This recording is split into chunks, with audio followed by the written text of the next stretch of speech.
말씀의 제목이 날마다 돌아보아입니다. 말씀 좀 나누기 전에요. 예화는 아니지만 제가 제 이야기를 조금 하면서 오늘 강론을 좀 함께 나누려고 합니다.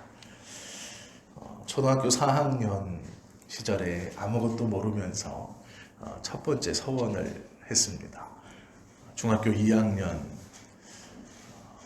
어머니가 참석한 부흥회에 가서 두 번째 서원을 했습니다.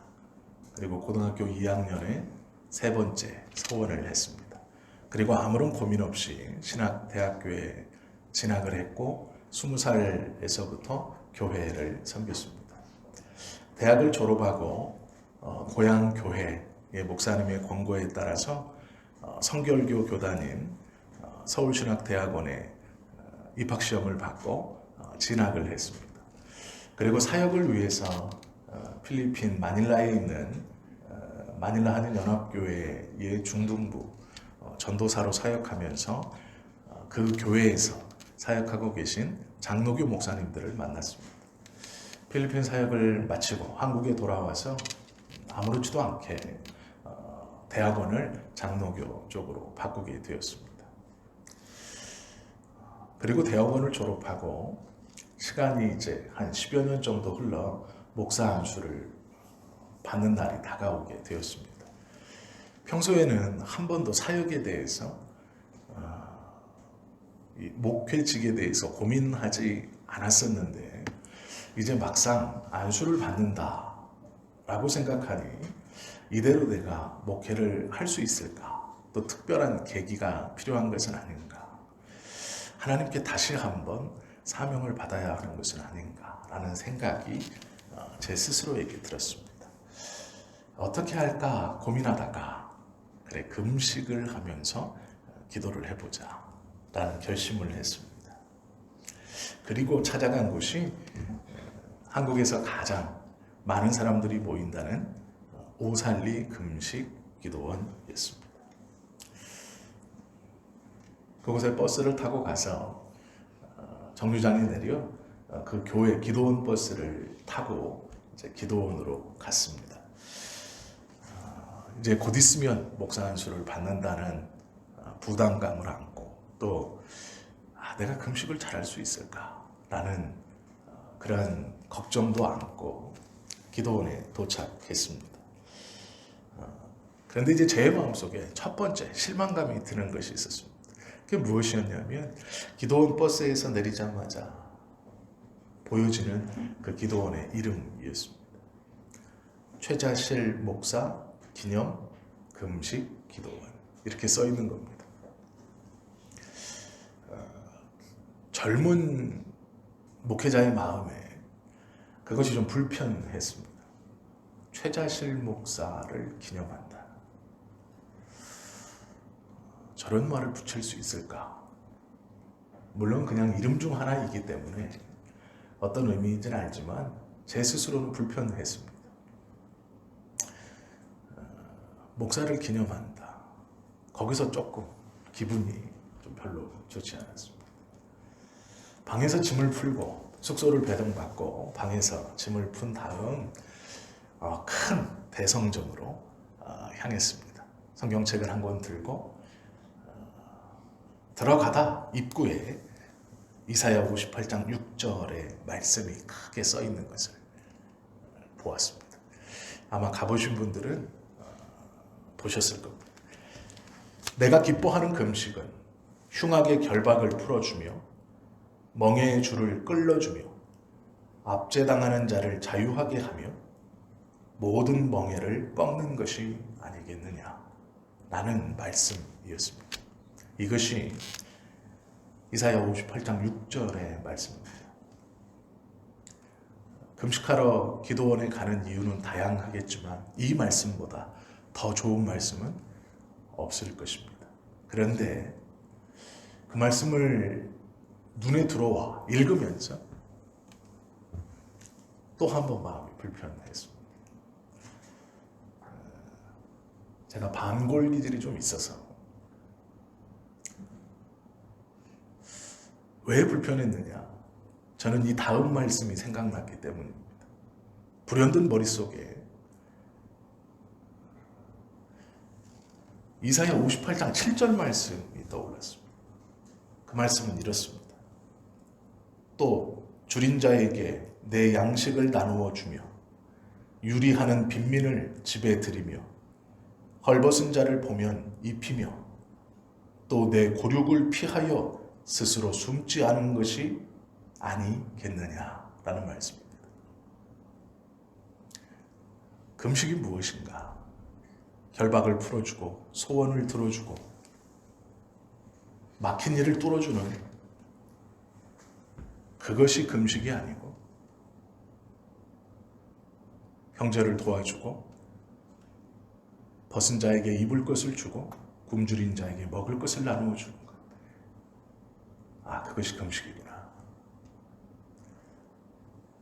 금식하러 왔는데 그 말씀을 보고 그렇게 목회하면 되겠다 라고 생각하고 돌아섰습니다. 아마 마음속에 좀 뭔가 구부러진 것이 있었나 봅니다. 그래서 이름도 마음에 들지 않았고 말씀도 맞는 것이 아니다 라고 생각하고 돌아왔습니다. 금식 굉장히 좋은 것이고 유익한 것입니다. 예수님께서도 이 금식하는 것에 대해서 하지 마라 말씀하신 적은 없습니다. 금식하는 자, 그것보다 금식하는 자가 어떻게 살아야 하는가가 더 중요한 것입니다. 오늘 말씀을 가만히 보시면 금식을 잘하고 있는 유대인들에게 예수님이 주시는 말씀입니다. 금식하는 사람이 살아가는 삶은 어떤 삶일까? 금식을 왜 할까? 단순히 나의 흉악의 결박을 풀어주는 것, 나의 멍에의 줄을 끌어주는 것, 나의 압제를 풀어주는 것, 그것이 금식의 목적이라면 그것은 잘못된 금식입니다.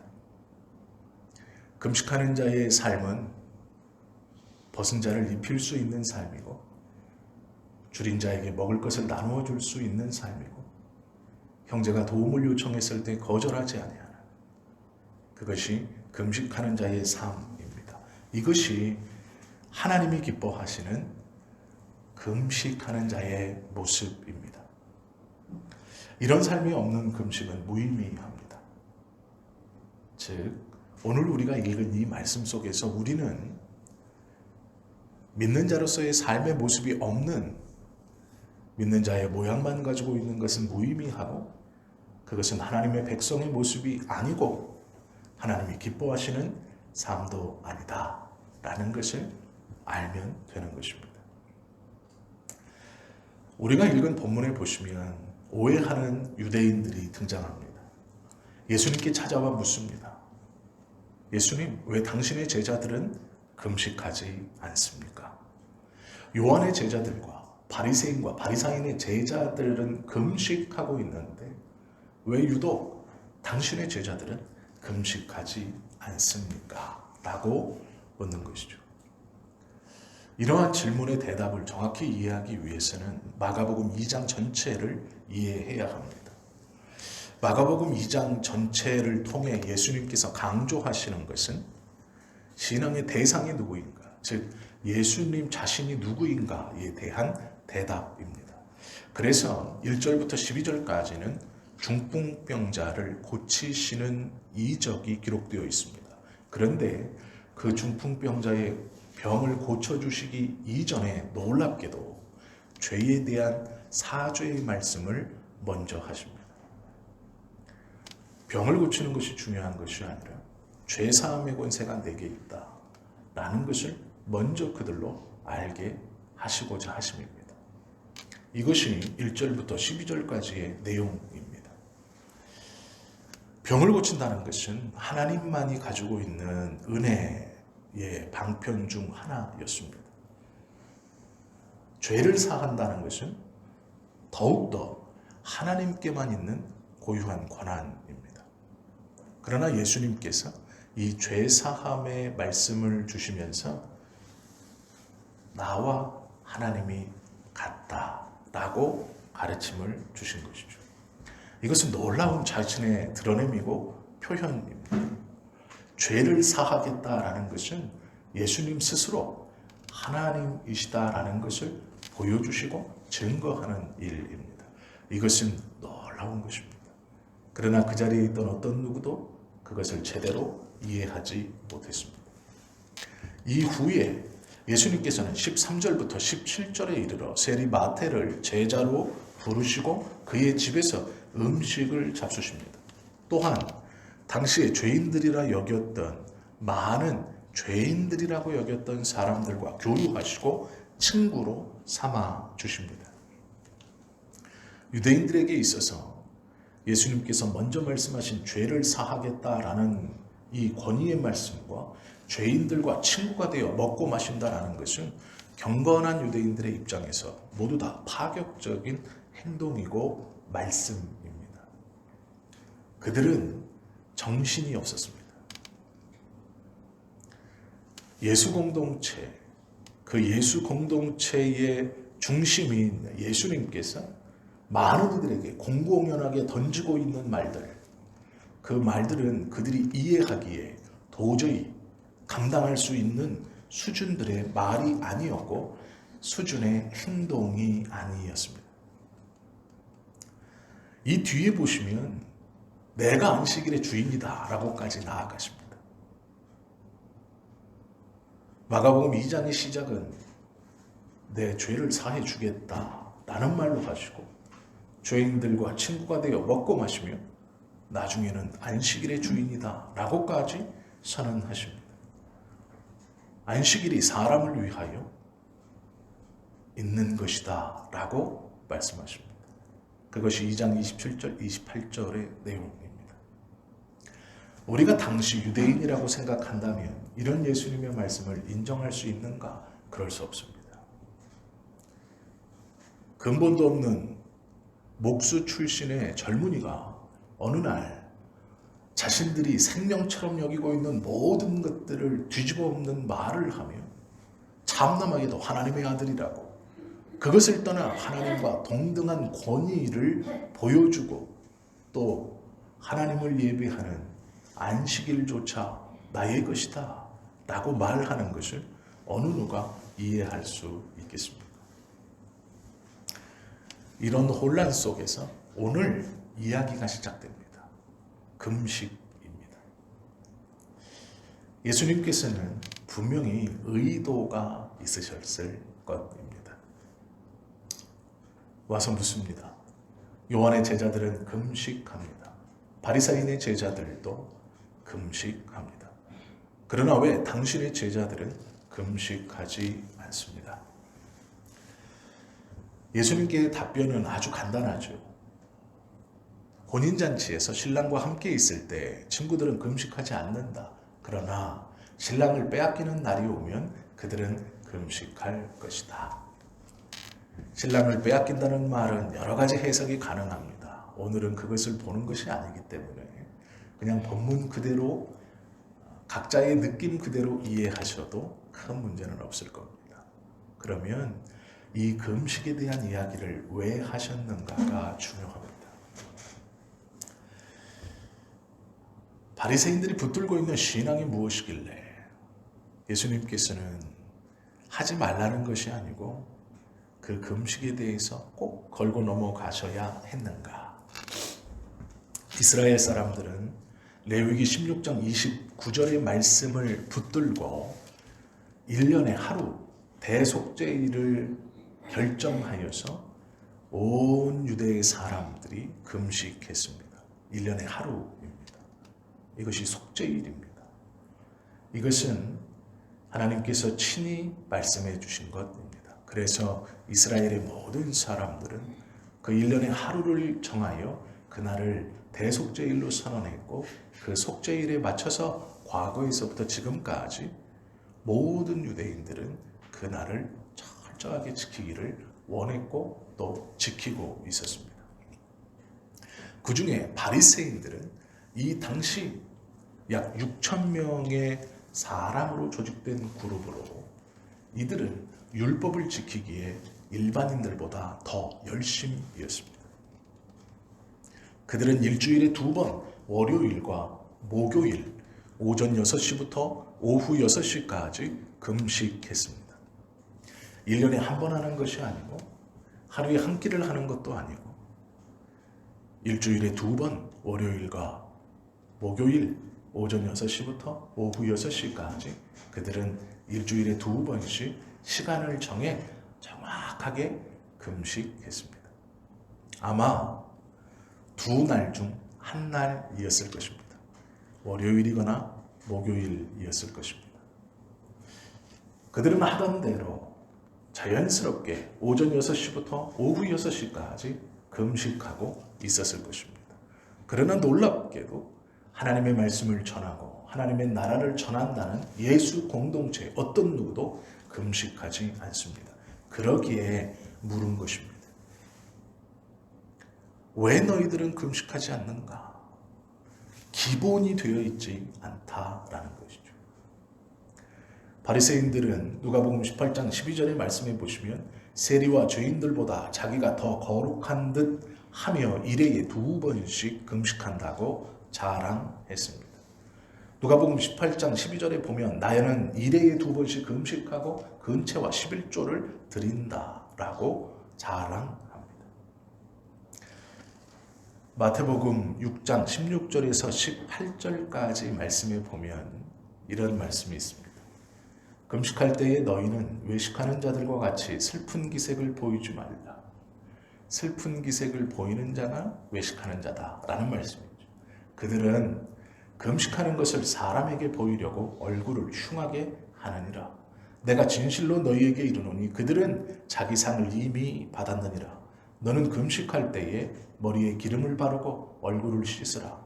이는 금식하는 자로 사람에게 보이지 않고 오직 은밀한 중에 계신 내 아버지께 보이게 하려 함이라. 은밀한 중에 보시는 내 아버지께서 갚으시리라 라고 가르쳐 주십니다. 사람에게 보이려고 하는 금식, 그것은 외식하는 자이다. 금식은 하나님께서 정한 참으로 귀하고 좋은 것입니다. 그 좋은 것을 사람에게 보이려고 원래의 하나님의 뜻을 잃어버리고 사람들의 보여주는 인기를 위해서 하고 있다는 것이죠. 그 인기를 더 높이기 위해서 1년에 하루면 충분했을 금식을 일주일에 2번으로 엄청나게 숫자를 늘려 자신들의 거룩함을 자랑하는 도구로 삼고 있습니다. 이것이 바리새인들의 문제였습니다. 종교 생활에 익숙하고 하나님의 말씀을 알고 있고 6천 명의 특권층이라고 여겨지는 사람들의 문제였습니다. 금식은 남에게 자랑하며 인정받고 존경받으려고 하는 것이 아닙니다. 왜 이 말씀을 이렇게 드리느냐? 우리의 신앙의 형태와 모습도 이러면 안 된다라는 것입니다. 하나님께서 우리에게 말씀으로 제정해 놓으신 믿음의 삶의 모습은 너무나도 분명합니다. 그러나 그것을 다른 사람의 눈을 의식해서 과도하게 포장하고 그것을 행함으로 나의 믿음을 사람들에게 인정받으려고 한다면 그것은 어리석은 짓입니다. 금식은 좋은 것이나 1년에 하루면 하나님이 족하다 하셨습니다. 그것도 1년 동안 너희들이 지었던 모든 죄를 나의 앞에 나와 고백하고 용서함을 받는 속죄일 하루 금식하면 너희들은 족하다. 삶의 자리에서 최선을 다하여 땀 흘리고 애쓰며 힘쓰며 힘을 쏟아라. 그것이 하나님의 뜻입니다. 하나님께서 원하시는 그 뜻을 잃어버리고 자신의 만족, 다른 사람의 눈, 그것을 의식하여서 하나님의 말씀과 뜻을 교묘히 위장하고 빙자하여서 그 행위를 반복하고 보여줌으로 인정받으려고 한다면 그것은 외식하는 자입니다.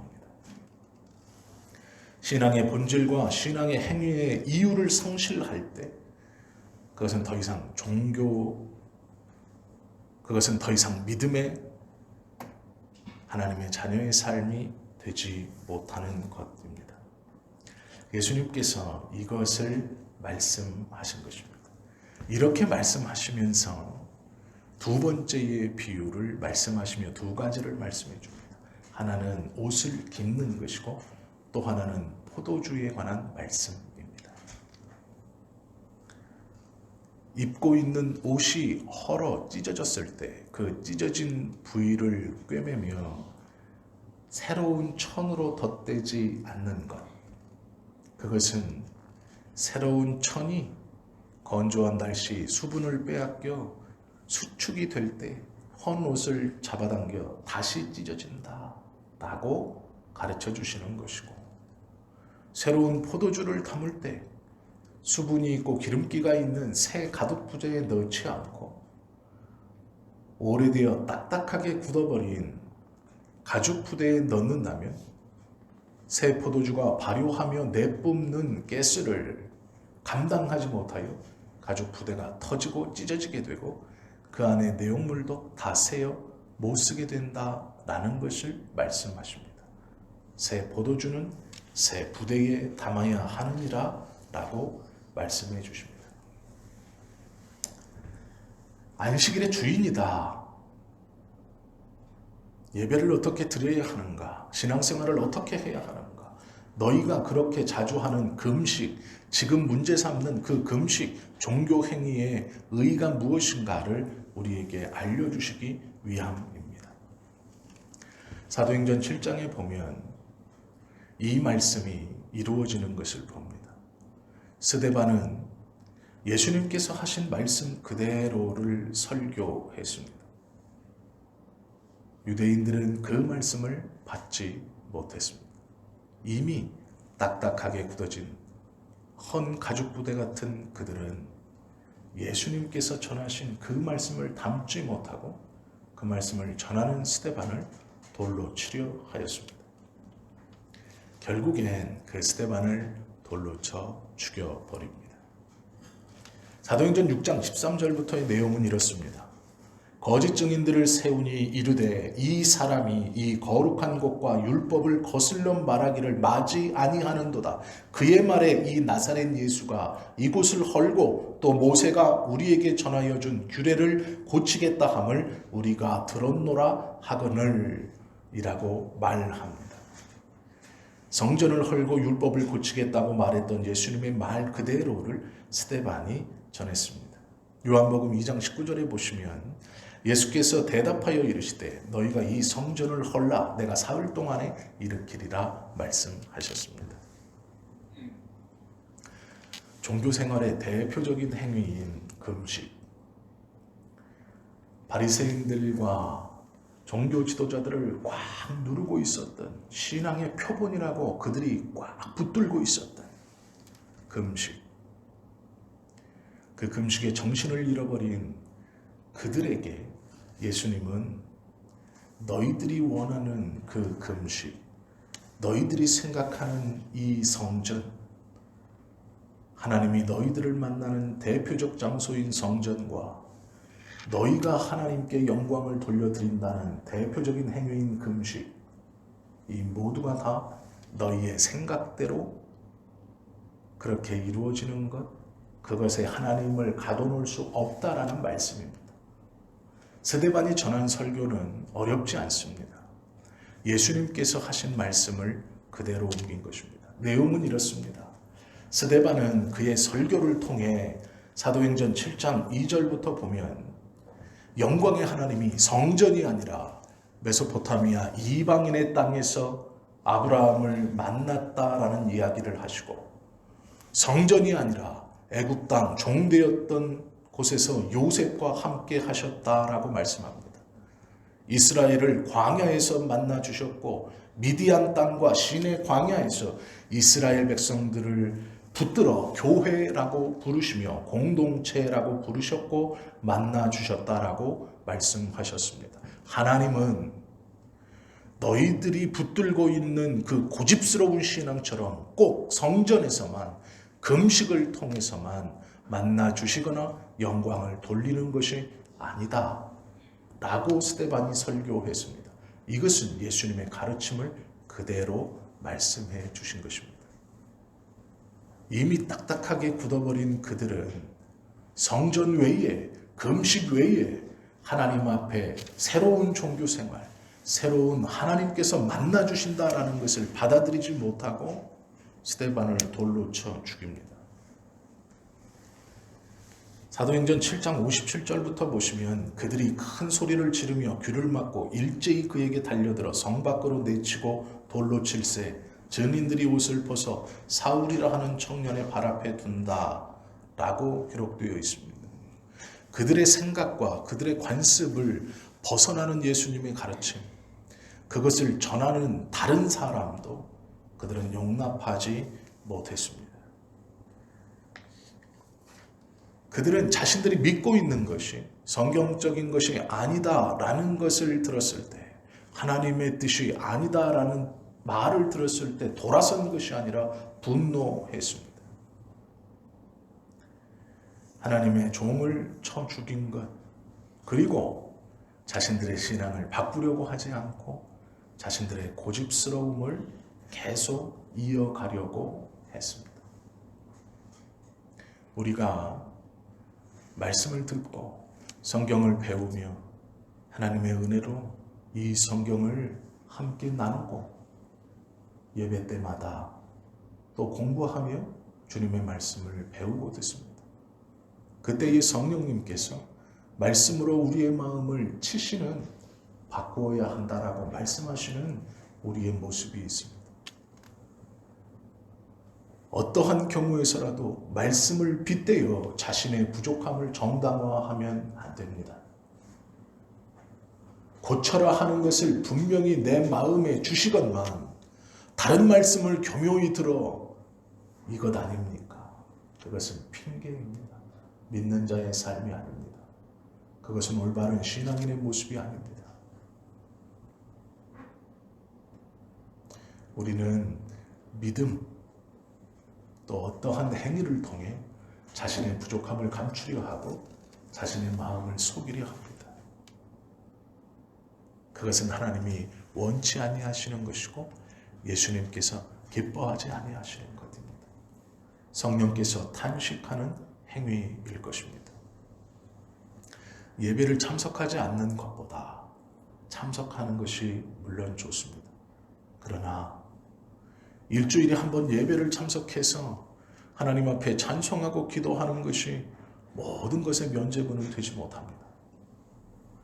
우리의 삶이 하나님 앞에서 금식 자체가, 예배 자체가 나의 멍에를 풀려주고 나의 어려움을 회복시켜주고 나의 연약함을 복돋아 주는 것, 그렇게 믿고 예배하는 것도 너무나 감사하고 그렇게 믿고 금식하는 것도 너무나 감사한 것이지만 배고픈 자에게 먹을 것을 주지 않고 헐벗은 자에게 입을 것을 주지 않고 도움을 청하는 형제를 매몰차게 외면하면서 예배하고 금식하는 행위만을 통해 하나님의 백성이라고 스스로 위안하고 있다면 그것은 하나님이 기뻐하시는 신앙인의 모습이 아니다라는 것입니다. 예수님은 바리새인들에게 또 혹여 하나님의 잘못된 말씀을 붙들고 하나님의 말씀은 바르나 그것을 내 기준으로 잘못되게 비틀어 붙들고 성령께서 주시는 마음의 감동을 애써 말씀으로 외면하면서 자신의 연약함과 자신의 불의함을 정당화하고 있다면 그것은 하나님의 백성의 모습이 되지 못하는 것입니다. 우리는 피조물이라는 것을 기억해야 합니다. 내 뜻대로 되는 것도 아니고 내 계획의 순서에 따라 가는 것도 아닙니다. 전적인 하나님의 역사요 은혜의 결과입니다. 고린도후서 5장 17절은 우리에게 분명히 새로운 피조물이라고 말씀해 주셨습니다. 왜요? 왜 새롭다고 말씀하실까요?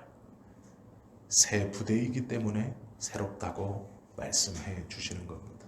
우리의 생각을 다 내려놓고 하나님께서 말씀하시고 원하시는 그 믿는 자의 온전함을 따를 수 있기 때문에 새로운 피조물이라고 말씀해 주신 것입니다. 자존심을 내려놓는 것이 좋습니다. 하나님의 뜻에 순종함이 옳습니다. 고린도후서 3장 17절의 말씀은 주는 영이시니 주의 영이 계신 곳에는 자유함이 있느니라 말씀하고 있습니다. 익숙해짐은 핑계가 되지 못할 것입니다.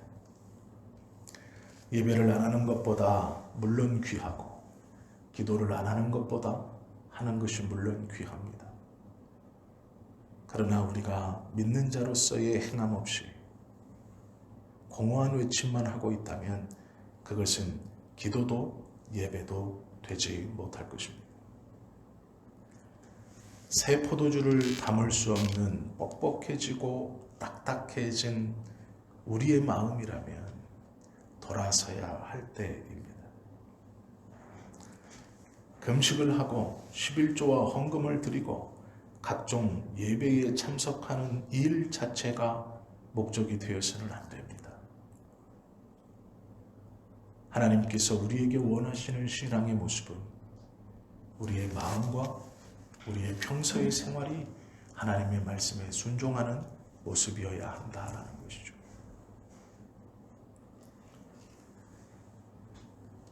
우리를 내려놓고 예수님으로 채우십시오. 나의 고집을 꺾고 하나님께서 말씀하시는 것을 들어 순종하십시오. 꽉 붙들고 있는 바리새인들의 금식과 같은 신앙의 모습, 종교인의 모습이 나에게 있다면 그것을 과감히 내려놓고 그것은 조금 부족해도 우리의 일상 삶에서 하나님의 말씀처럼 어려운 자들을 돕고 가난한 자들을 섬기고 형제의 도움을 거절치 않는 그 마음, 그것에 힘을 쏘아 평소 살아가는 것이 하나님의 뜻일 것입니다. 그것이 바른 신앙인과 믿음의 모습입니다. 새로운 피조물이 되었습니다. 성경은 계속해서 그렇게 말씀하십니다. 우리는 새로운 피조물이기 때문에 새로운 것을 충분히 담을 수 있습니다. 나의 것을 다 내려놓을 수 있습니다. 하나님의 말씀대로 순종하며 살아갈 가능성이 우리에게 있습니다. 내주하시는 성령께서는 그것을 충분히 이루게 해 인도해 주실 것입니다. 성령께서 주시는 마음의 부담, 그것에 순종하십시오. 다른 것을 교묘하게 붙들어 정당화하지 마십시오. 그것은 헛된 시간을 보내고 있는 어리석은 모습일 뿐입니다. 하나님의 말씀에 순종하시고 성령의 음성에 순종하시는 그 마음을 우리 주님이 기뻐하실 것입니다. 금식은 일주일에 2번이 아니라 1년에 한 번만이어도 하나님은 그것이 족하다면, 그것이 진심이라면 하나님은 족하게 여기실 것입니다. 내가 고집스럽게 붙들고 있는 그 종교에 대한 형태를 조금 내려놓아도 그 마음이 진실인 것을 아시는 하나님께서 그 조금 내려놓는 그 모습조차 기뻐하고 괜찮다라고 하실 것입니다. 두려움이 되어서는 안 됩니다. 가식이 되어서도 또한 안 됩니다. 하나님께서 원하시는 성도의 모습, 우리는 그것이 무엇인가를 이미 다 알고 있습니다. 그만큼 교회 생활을 하셨습니다. 그만큼 하나님의 은혜를 풍성히 받았고 개인적 신앙의 고백이 우리 모두에게는 다 있습니다. 그렇다면 이제 그 하나님을 더 굳게 붙들고 이것이라고 생각하는 그것을 내려놓고 하나님이 주시는 우리의 마음속에 원래 성령께서 이루시고자 하는 그것을 순종하며 이루어 가시는 저와 여러분 되시기를 예수님의 이름으로 축원합니다. 기도하겠습니다.